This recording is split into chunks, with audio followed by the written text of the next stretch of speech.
Wherever you go in Melbourne, you will find construction, and that is no different here in the northern suburbs, where the $26 billion North East Link is currently being constructed.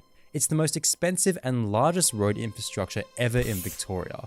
I also think it's one of our most expensive and largest mistakes. You think it's terrific, don't you?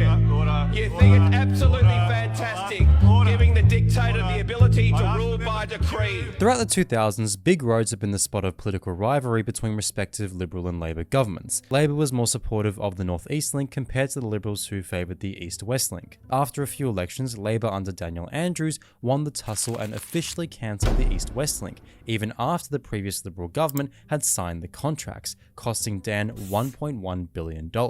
Rightfully so, by the way. The East-West Link would have at most smudged congestion around a bit but not really solve it. Synthesizing the views of the relevant experts and research, the East-West Link may have brought some benefits, but it shouldn't have been the top priority for a city expected to be home to nearly 8 million people by mid-century. So what did Labor do when they got into office? They signed off on an equally large and more expensive road project. North East Link. Like its east-west counterpart, the North East Link brings some benefits. It diverts trucks and traffic from roads that probably aren't the best equipped to deal with heavy traffic. The workers who get the gig get good pay? That's honestly about it. Induced demand refers to a theory that increasing supply of something like roads will also increase the demand for that something, so drivers. Adding just one more lane or building a giant fuck-off tunnel may sound like a good way to spread out traffic and decrease congestion, but upon hearing about these new lanes and tunnels, more people opt to drive, in turn making congestion the same, if not as worse as it was before. You wouldn't believe what a certain government report warned the Victorian government about. That's right, 25,000 new daily drivers to just refill the new lanes and tunnels once they're done. So yes, just like the East-West Link, the North East Link smudges around traffic for $26 billion.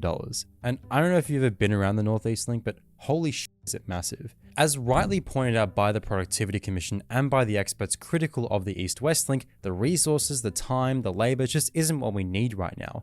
I'm not coming at this from the perspective of not wanting any infrastructure because it won't happen in my backyard. I think we should spend big on infrastructure. But the infrastructure that we need now, that isn't focused on delivering a profit for Simic Group. Much of the media and many in the electorate saw Dan Andrews as in the pocket of corrupt unions, and there is a degree of truth there, but the unions, specifically the CFMEU, were only one key to power in Victoria. Stop calling Dan my mate, I've never met the bloke! It's allegedly an open secret that the dealings between Premier Daniel Andrews and the CFMEU were done to solidify the ostensibly left faction's power over the Victorian Labor Party. Allegedly, ministers and public servants pressured companies that they should do agreements with the CFMEU and not their factional rival, the AWU. The deal allegedly was that Labor helps the CFMEU take over civil construction from the AWU, and in return the CFMEU becomes a key factional ally in the Labor Party and continues to be its largest donor. This means that, allegedly, the CFMEU often got their preferred subcontractors and building companies onto sites. One contractor alleges that they were told to give $20,000 in cash to a CFMEU delegate in order to have their company approved for work on a taxpayer-funded project. And of course, the criminal and violent elements of this dominated the news cycle a few months ago, the worst of it leading to the death of a 19-year-old Indigenous kid who worked for a firm not endorsed by the CFMEU.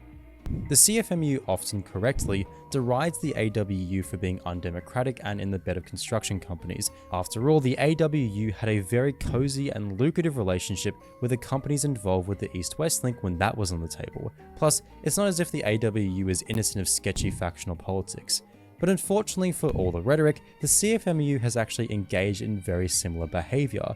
While they may achieve better pay and conditions for its members compared to the AWU, as there is a degree of worker direction within the union, it's also because they're able to procure state funds for their preferred firms and use higher wages as a chip to get more coverage in civil construction. It's not necessarily doing it for its members, and if it benefited the leadership of the CFMEU and their corporate friends to collude and sell out workers, they would, and in fact, they have before. This may sound like an attack on unionism, and it is, only a specific type of unionism. What's called yellow unionism or company unionism is where a union colludes with companies to prioritize the standing of the union leadership and the profitability of the company. This may or may not lead to lower wages and worse conditions for the rank and file in certain circumstances, but on a whole, the relationship is unsustainable, corrupt, and ultimately to the detriment of the rank and file, the actual workers of the union. This is because the union becomes preoccupied with serving its leadership and the companies as opposed to serving its workers. And so while yes, the CFMEU has been able to secure relatively high wages, it has done so in a profit-seeking manner. People like John Secker have used the CFMEU almost as a means by which to enrich their friends in the construction sector.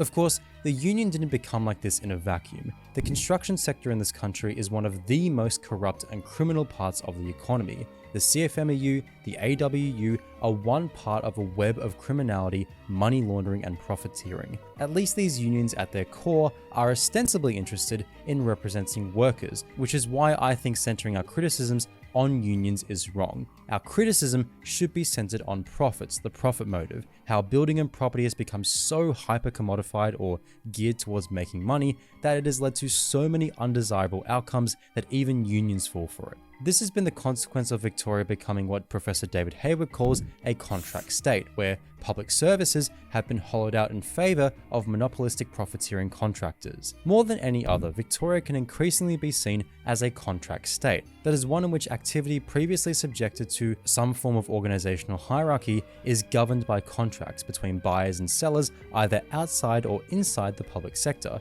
The state then not only has massively expanded, but this has been accompanied by the rise of monopolies, which in turn manage to pay very little tax on their total earnings. Profits have been privatized and risks socialized. So while yes, unions play a role, the big construction companies are where the real power's at. After all, after Labour left's factional enemies dissipated during a branch stacking scandal, the now Premier Jacinta Allen had no issues expelling the CFMEU itself from the Labour Party when it was convenient. While Dan Andrews did attend private CFMEU fundraisers, you were much more likely to see him in a conference room with his inner circle of developers like Max Beck.